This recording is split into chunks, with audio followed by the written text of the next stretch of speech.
case shining a national spotlight tonight on patients and their doctors and what happens when you sense that your doctor could be administering something you don't need. Tonight, a very serious case, a Michigan doctor accused of giving chemotherapy when it was not necessary. Here's ABC's Lindsay Janis now. Dr. Farid Fata is behind bars tonight, charged with the unthinkable: mistreating his cancer patients in order to bilk Medicare for tens of millions of dollars. Federal prosecutors argued the 48-year-old oncologist gave unnecessary chemotherapy to patients in remission and fabricated diagnoses in order to perform expensive tests.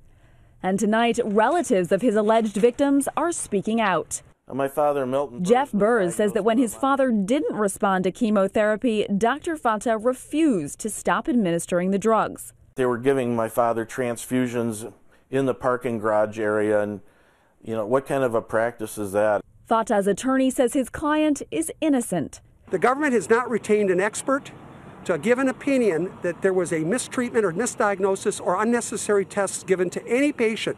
But others suspected something was wrong as far back as 2010. Things were being administered and infused incorrectly.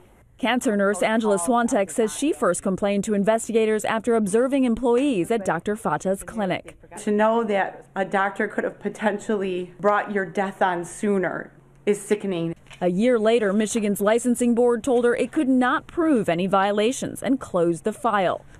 Well, we spoke to some doctors who told us patients should always ask what the standard protocol is for their diagnosis. And David, they should never hesitate to get a second or even third opinion, especially if it's cancer or surgery.